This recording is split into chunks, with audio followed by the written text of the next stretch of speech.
Ketegangan di kawasan Timur Tengah kembali meningkat setelah serangan rudal menghantam kota Erbil di wilayah Kurdistan, Irak Utara. Insiden ini memicu kekhawatiran bahwa konflik yang melibatkan sejumlah negara di kawasan Teluk dapat semakin meluas. Hingga kini, otoritas setempat masih melakukan penilaian dampak serangan, sementara perkembangan situasi terus dipantau karena berpotensi memengaruhi stabilitas keamanan dan geopolitik regional. Ex-Menko Polhukam Mahfud MD curiga pada pelimpahan kasus ex-Jampitsus Febri Adriansyah dari Korps Tindak Pidana Korupsi Polri ke Kejaksaan Agung. Menurut Mahfud, mekanisme tersebut tidak dikenal dalam hukum acara pidana. Dengan dialihkannya kasus yang tersangkanya belum diperiksa oleh penyidik Polri ini, maka tersangka Febri Adriansyah bisa mengajukan pra-peradilan dan mungkin saja menang karena dia dijadikan tersangka tanpa diperiksa lebih dulu, kemudian kasusnya dialihkan ke kejaksaan, bukan dilimpahkan. Kalau dilimpahkan itu secara hukum benar, tapi harus diperiksa dulu. Yang kedua, mungkin saja Febri tidak mengajukan pra-peradilan, tetapi kejaksaan sengaja memperlambat kelanjutan penyidikan, bahkan bisa mementahkan beberapa bagiannya, sehingga masalahnya terlokalisir pada tersangka yang sudah ada tanpa boleh merambah ke yang lebih atas, atau tanpa boleh merambah ke pelaku-pelaku lain yang mungkin juga ikut terlibat. 3, bisa saja kasus ini diambangkan untuk pada akhirnya dideponer. Kalau ini terjadi, sungguh mengerikan. Adakah kita ini akan sungguh-sungguh memberantas korupsi jika begini cara yang dilakukan? Perkembangan yang terjadi sejak Sabtu tanggal 11 Juli 2026 jam 15 WIB memang sangat mengkhawatirkan bagi perkembangan dunia hukum kita. Perang proksi yang tak bisa disembunyikan ini dan yang kemudian melahirkan kompromi berupa pengalihan kelanjutan penyidikan ini bukan hanya merusak mekanisme hukum acara pidana, tetapi juga merusak sistem hukum dan cara berhukum kita dalam hidup bernegara. Sementara Ketua Komisi 3 DPR RI, Habibur Rahman, menyatakan pengalihan kasus ex-Jampitsus Febri Adriansyah dari Polri ke Kejaksaan Agung hanya penyerahan dan bukan pelimpahan. Namun Komisi 3 berencana meminta masukan langsung dari Mahfud MD terkait kasus Febri Adriansyah. Kami ini anggota DPR bukan hanya berkepentingan untuk bicara, tapi kami justru harus mendengar, termasuk masukan dari Pak Mahfud. Apakah sudah sesuai dengan KUHP atau belum? Ya, kalau menurut Pak Mahfud belum sesuai dengan KUHP, ya mungkin kami juga akan undang Pak Mahfud. Ya, kami akan dengar pendapat beliau, kan beliau profesor. Ya, kita tentu soal keilmuan harus banyak belajar dari beliau. Kalau menjadi masukan ya akan kami teruskan. Ya, jadi kita belum sampai untuk kesimpulan juga, Pak. Memang itu bukan pelimpahan sebagaimana rangkaian hukum acara pidana dari penyidik ke penuntut. Ya, itu bukan, itu penyerahan penanganan perkara dari institusi namanya polisi, Polri, Bareskrim Kortas ke institusi lain, kejaksaan. Kita soal melanggar nggak melanggar KUHP kita tunggu masukan ya dari teman-teman Pak Mahfud. Tapi ada sisi-sisi yang saya sampaikan tadi, ya. Sisi-sisi bahwa kita menghindari gesekan antar lembaga. Ini nggak ada di KUHP, tapi ini adalah masalah real yang harus kita pecahkan saat ini.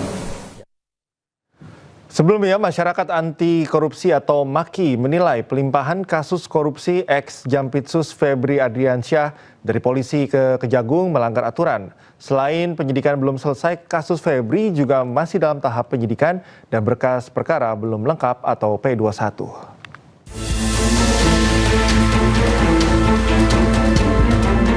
Setelah mengundurkan diri sebagai Jampitsus, polisi langsung menetapkan Febri Adriansyah sebagai tersangka korupsi dan tindak pidana pencucian uang. Polisi pun segera melimpahkan penanganan perkara ke Kejaksaan Agung. Koordinator Masyarakat Anti Korupsi atau MAKI Boyamin Saiman menilai pelimpahan perkara Febri ke Kejaksaan Agung melanggar banyak aturan. Pasalnya, pelimpahan perkara kepada Kejaksaan hanya bisa dilakukan saat penyidikan telah selesai dan berkas perkara telah lengkap atau P21. berdasarkan undang-undang KPK yang berhak melimpahkan dan mengambil alih itu hanya KPK. Kalau dari penyidik kepada kejaksaan itu hanya pelimpahan berkas perkara atau penyerahan berkas perkara untuk dinilai lengkap atau masih kurang sehingga diberi petunjuk gitu. Nah, kalau lengkap dinyatakan lengkap maka diserahkan tersangka dan barang buktinya. Dan kalau tidak lengkap dilengkapi lagi gitu di petunjuknya gitu. Nah, ini polisi belum melakukan apa-apa, baru menggeledah, belum melakukan pemeriksaan saksi, belum menggeledah yang lebih jauh lagi kalau memang ada, dan kemudian belum menghitung kerugian negara. Tiba-tiba disuruh melakukan pelimpahan kepada kejaksaan. Ini betul-betul prematur, ini betul-betul dibunuh sebelum lahir bahkan gitu.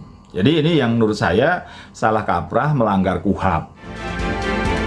Sementara itu, menurut Kortas Tipikor Polri, pelimpahan kasus Febri ke Kejagung dilakukan demi membangun sinergi kelembagaan antar penegak hukum. Yang pertama, kita telah sepakat dengan Kejaksaan Agung bahwa penanganan Polri, penanganan penyidikan terhadap 3 perkara telah dilimpahkan ke Kejaksaan Agung dalam rangka untuk sinergitas yang tadi telah disampaikan oleh PLT Jampitsus. Febri Ardiansah ditetapkan polisi sebagai tersangka korupsi untuk 3 kasus sekaligus, yakni korupsi pasokan batubara PLN, PT Asabri, dan PT Krakatau Steel. Sebelumnya, polisi telah menggeledah 13 lokasi, salah satunya rumah Febri di Sentul, Jawa Barat. Polisi mengamankan 476 miliar rupiah dan 74 kg batang emas. Walaupun sudah ditetapkan sebagai tersangka, namun hingga kini ex Jampitsus itu belum ditahan, bahkan belum diketahui di mana rimbanya. Tim Liputan iNews melaporkan. Dalam laporan harta kekayaan penyelenggara negara atau LHKPN, ex Jampitsus Febri Adriansyah yang menjadi tersangka dalam dugaan korupsi dan TPPU hanya tertera 18,26 miliar rupiah. Sementara jumlah uang tunai yang disita 30 kali lipat dari harta yang dilaporkan.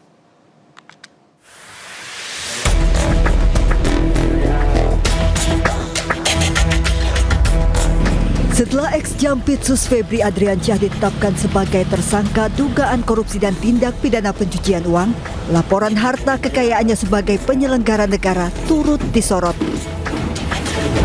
Febri Adriansyah melaporkan harta kekayaannya per 31 Desember 2025 terdiri dari tanah dan bangunan merupakan aset yang terbesar. Alat transportasi dan mesin,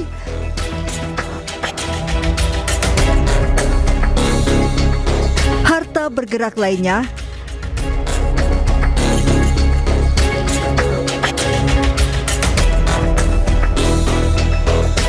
kas dan setara kas serta harta lainnya.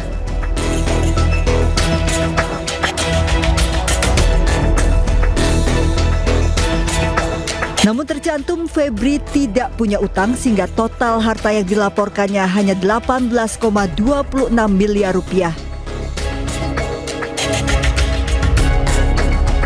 Dari jumlah LHKPN ini terdapat kesenjangan dengan temuan barang bukti fantastis, uang tunai dan emas batangan yang disita Kortas Tipikor Polri sejumlah 543,2 miliar rupiah dan 74 kg emas batangan.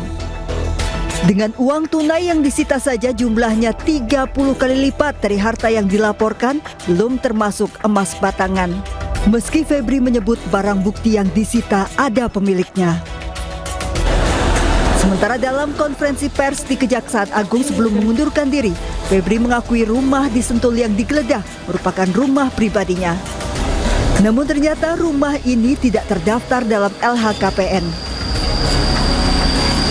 Yang kedua tentang rumah Sentul, ya, itu memang rumah pribadi Jampitsus yang sudah sejak lama. Itu bisa dilihat bagaimana proses kepemilikan sejak awal. Pada pelaporan berkala terdapat kenaikan kekayaan setelah menjabat sebagai Jampitsus dari tahun 2022 sebesar 6,3 miliar rupiah menjadi 18,26 miliar rupiah di 2023. Namun tahun 2024 dan 2025 hartanya tidak terdapat perubahan, tetap 18,26 miliar rupiah. Dari Jakarta, tim liputan iNews melaporkan.